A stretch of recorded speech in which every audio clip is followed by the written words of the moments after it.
Maintenant, dans le thème de ce matin, il faudrait que, quand vous venez ici, vous appreniez à être fort. Parce que le Dieu qui est ici est un Dieu qui est puissant. Amen. Ne vous laissez pas faire. Ne vous laissez pas influencer par quoi que ce soit. Surtout que vous avez une force, une puissance pour vous accompagner. Alléluia. Une fois que tu as le sang de Jésus au chevet de ton lit, tu n'as plus peur d'un démon qui rentre dans ta chambre. Parce que tu peux le regarder droit dans les yeux puis lui dire dehors. Alléluia. N'aie plus peur. N'aie plus crainte. Regardez. Il y a un combat qui se fait toujours en nous. C'est le combat de l'esprit avec le combat de la chair. Ce combat-là est en nous. C'est pourquoi par moment tu sens que vraiment il y a une lutte qui se fait en toi. Et lorsque par moment la lutte est chaude, tu penses que tu es malade. Tu n'es pas malade, c'est un combat qui a commencé. Dis à quelqu'un tu n'es pas malade, c'est le combat qui a commencé. T'acclames ton Dieu ce matin. Alléluia. Donc je vous parlais rapidement en 1 minute des sens de l'homme. Les yeux, la bouche, les oreilles, les mains. Et par moments, ce sont ces sens-là qui nous commandent. C'est-à-dire quand on ne voit pas, on ne croit pas. Quand on ne sent, on n'entend pas, on dit c'est faux. Amen. Et ces sens-là nous diminuent par moments.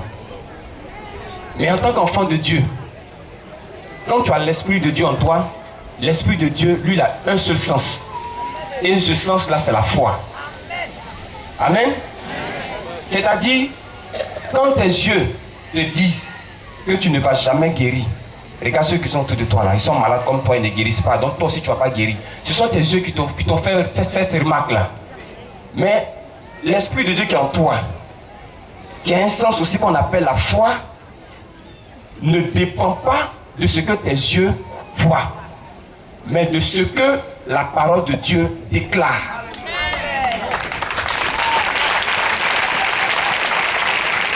Thomas a dit, tant que je ne touche pas, je ne vais pas croire qu'il est ressuscité. Tant que je ne mets pas mon doigt, vous voyez, c'est un sens qui est en train de s'exprimer. Je ne vais jamais croire que Jésus est ressuscité. Mais si en ce moment-là, Thomas avait le Saint-Esprit, parce qu'en ce moment, le Saint-Esprit n'était pas encore descendu. Hein? Non, non. Le Saint-Esprit n'habitait pas encore les gens. Dans le temps passé, c'est-à-dire au temps de Moïse, le matin, il y avait la nuée qui représentait Dieu. Quand la nuée passe à gauche, ça veut dire que Dieu est passé à gauche, tout le monde doit passer à gauche. Le soir, c'est la colonne de feu. C'est par cette manière-là que Dieu se représentait. Quand nous sommes entrés dans le Nouveau Testament, on a parlé dans le livre de Actes, chapitre 2, de la venue du Saint-Esprit. Donc, quand Jésus est ressuscité, le Saint-Esprit n'était pas encore descendu dans les apôtres. C'est dans Actes 2, quand Jésus est parti, qu'il a dit, je vais vous envoyer le Consolateur. Donc, quand tu es enfant de Dieu, c'est vrai, il y a les sens qui sont là, les sens qui te parlent, qui te disent, toi, la foi, regarde tes frères, la personne a réussi, toi, tu penses que tu vas réussir. Amen. Mais la foi, qui est le sens de ton esprit, qui est l'esprit de Dieu, te dit, même si les autres n'ont pas réussi, toi, tu peux réussir.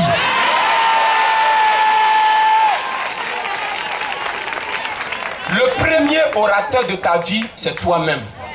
C'est-à-dire, avant que moi, je n'arrive pour dire quoi que ce soit, si toi-même, tu ne te parles pas, ce que je dis n'a pas de sens. Mais si déjà là où tu es, même ce que je dis, si tu n'es pas d'accord, tu ne vas pas prendre. Alléluia. Donc ce que je dis, il faut que déjà toi-même tu commences à te parler. Parce que tout ce que je vous dis, c'est à la lumière de la Bible. Il faudrait que toi-même tu commences à te parler pour te dire, oui c'est vrai. Mais Lazare était mort. C'est-à-dire Lazare même il n'avait rien même pour ressusciter. Mais Jésus l'a fait renaître quand même. Donc moi qui ai encore les oreilles, moi qui ai encore les yeux, je peux ressusciter également. Mes affaires peuvent marcher, je peux me relever. Mais Sarah, elle avait quel âge quand elle a enfanté? Mais est-ce qu'à ce âge, on peut encore enfanter? Ça, c'est la foi de l'esprit. C'est comme cela que ton esprit doit parler à ton âme, à ton corps, à toute ta vie, et tu vas voir la chose se réaliser. J'ai tout essayé, mais ça ne va pas. Ça, c'est ce que tes yeux ont vu. Mais ce n'est pas la même chose que ta foi est en train de dire. J'ai tout pris, mais je ne sais pas ce qui m'arrive. Ça, c'est un constat, mais qui est lié à tes 5 sens. Il faut rentrer maintenant dans le côté spirituel. Jéricho, c'était une terre qui avait été promise au peuple d'Israël. Quand tu rentres dans Josué 6. Mais Jéricho qui avait été promis là, quand le peuple est arrivé devant Jéricho, qui est la promesse de Dieu, la Bible dit que Jéricho était fermé, barricadé. C'est-à-dire, personne ne peut entrer, personne ne peut sortir. Et puis c'est ça là que Dieu dit va te donner. Depuis le sein de notre mère, nous sommes des combattants. Parce qu'il y avait des milliers de spermatozoïdes et puis c'est toi qui as gagné dans ce combat-là. Déjà depuis le sein de notre mère, Dieu nous a habitués au combat. Il nous a habitués à des palabres. C'est pourquoi on l'appelle l'Éternel des armées. Mais nous ne faisons pas un palabre contre la chair, mais nous faisons des palabres contre les démons. Jéricho était fermé. Josué, qui est l'homme de Dieu qui était au devant du peuple d'Israël. Mais c'est pas Jéricho, Dieu dit va nous donner là. Josué dit oui, c'est vrai. Hein. Mais c'est fermé. Comment ce qui est fermé, Dieu veut te donner? Alléluia. Mais c'est la cause pour laquelle il s'appelle le Dieu de l'impossible. C'est-à-dire, il s'arrange toujours à dépasser l'entendement des hommes. Si Dieu ne t'a pas encore aidé, c'est que ton argent peut t'aider. Si Dieu ne t'a pas encore aidé, c'est que l'homme peut t'aider. Il faut chercher la solution de l'argent, il faut chercher la solution de l'homme. Mais là où l'homme va se sentir limité, là où l'argent va se sentir limité, c'est à ce moment-là que le Dieu de Papa Florian viendra intervenir dans ta vie. Oui. Si ton argent peut faire, il ne va pas intervenir. Si l'homme peut faire, il ne va pas intervenir. Mais là où il voit que l'argent ne peut rien faire, l'homme ne peut rien faire, il se sent maintenant, il est prêt. Là, il sent que sa gloire peut éclater. Rappelez-vous ce qui s'est passé avec Élie. Il y avait l'Holocauste. Qu'est-ce qu'Élie a dit? Il dit, mettez l'eau encore sur l'Holocauste. On fait allumer le feu, puis il dit, charbon, on a qu'à verser l'eau dessus. Il dit, c'est en cela que vous verrez qu'il y a un Dieu qui est descendu en Israël. Alléluia. Bien-aimé, je te dis, n'aie plus peur. Mets ta foi en l'Éternel. Même si tes yeux sont en train de te montrer autre chose, pense à ce que ton esprit est en train de te dire. Parce que ce que ton esprit est en train de te dire est une parole du Saint-Esprit. Et c'est cette parole-là qui va affecter ton âme, qui va te remplir et qui va se réaliser. Donc c'est un peu le combat qui se passe en nous, entre la chair avec l'esprit. Alléluia. Qui peut acclamer la parole de Dieu ce matin? Je veux parler d'un thème aussi important comme les autres thèmes dont nous avons déjà parlé ici. Et le thème sur lequel je veux vous entretenir, c'est la colère. Alléluia. Je voudrais vous parler aujourd'hui de la colère. Je me réjouis parce que lorsque vous venez voir l'homme de Dieu, tous les éléments que vous prenez, l'homme de Dieu vous dit toujours, évitez la colère. Évitez la colère. Mais ce que j'aimerais vous dire plus précisément, c'est comment gérer sa colère. Alléluia. Comment toi et moi pouvons gérer notre colère. Vous savez, la colère c'est un sentiment comme la peur, comme la tristesse, comme la joie. La colère est un sentiment.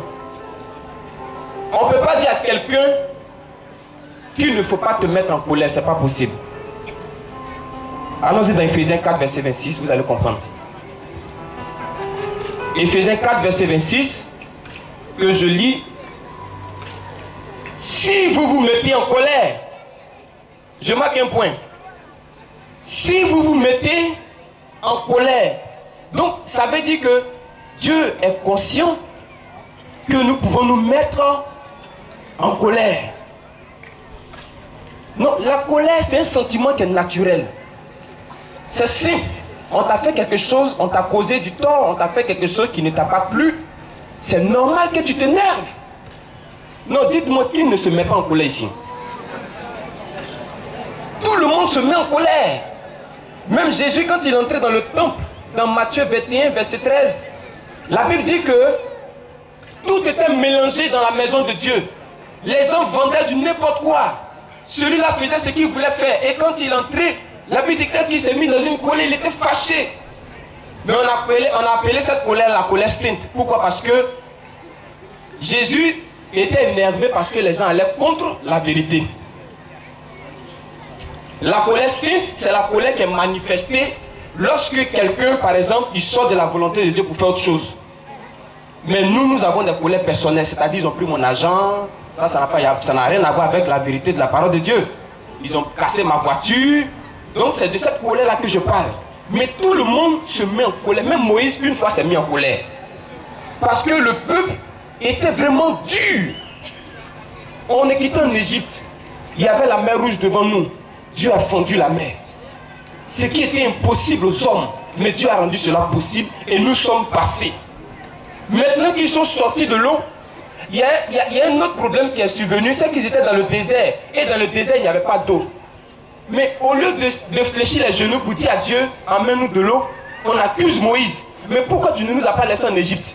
Mais est-ce que ce même Dieu qui a ouvert la mer Rouge, il ne peut pas vous donner de l'eau dans le désert? Il peut vous donner de l'eau. Donc tout ça, ça énerve Moïse. Parce que chaque fois que Dieu accomplit un miracle, le peuple ne comprend pas.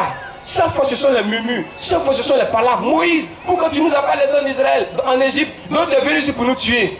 Et Moïse s'est énervé.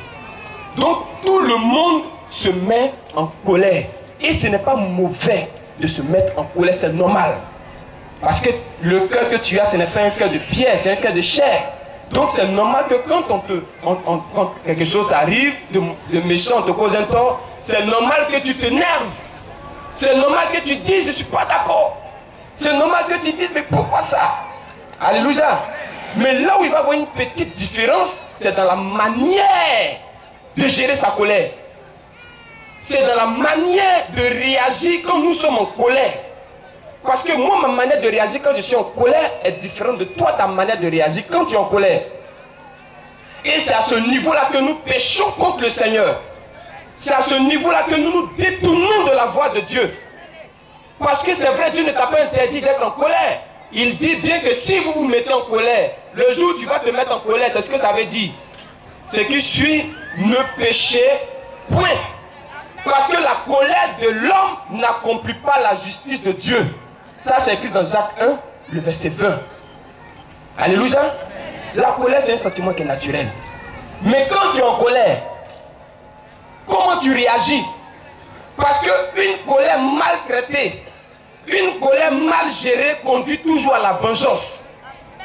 Une colère mal gérée conduit toujours à la trahison. Et la colère, en ce moment-là, peut diviser les familles, peut diviser les foyers, peut diviser même une société. Alléluia. La colère. Chacun de nous a des brins de colère en lui. Mais ce que tout le monde ne sait pas faire, c'est gérer sa colère. Parce que quand tu es fâché, tu oublies Dieu. Ça, c'est un défaut. Quand tu es fâché, tu penses à comment tu vas te venger. Ils t'ont fait du mal. Tu es fâché. Il faut que je rende mon coup pour que de la manière il m'a fait du mal ou de la manière il m'a fait du mal, lui aussi puisse sentir le même mal. Et sans le savoir, tu es en train de faire dent pour dent, œil pour œil. Et là, tu es loin de la face de Dieu. C'est pourquoi quand tu es dans une phase de colère, bien aimé, il faut faire appel au Seigneur rapidement. La colère tue. Il y a des personnes qui sont malades parce que le cœur est toujours fâché. Il y a des ulcères qui sont nés à cause des crises de colère répétées. Je pense que si tu réussis à gérer ta colère, il y a des maladies qui vont diminuer dans ta vie. Et puis tu peux voir aussi la gloire de Dieu.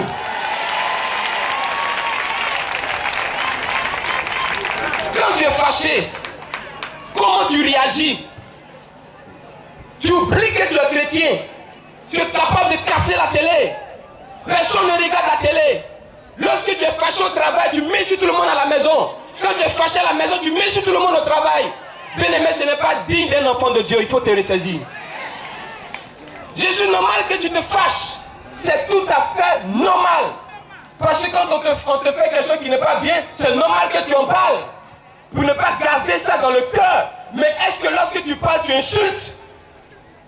Est-ce que quand tu parles, tu injures les autres? En ce moment-là, tu es en train de t'éloigner de la face de Dieu. À cause d'une colère, il n'y a plus de cuillère à la maison. À cause d'une colère, il n'y a plus de mamite à la maison. À cause d'une colère, on ne peut plus regarder la télé, on ne peut plus écouter la radio. La maison ressemble à un brouillard. Alléluia. Bien aimé, si tu es dans cette situation, commence à te repentir.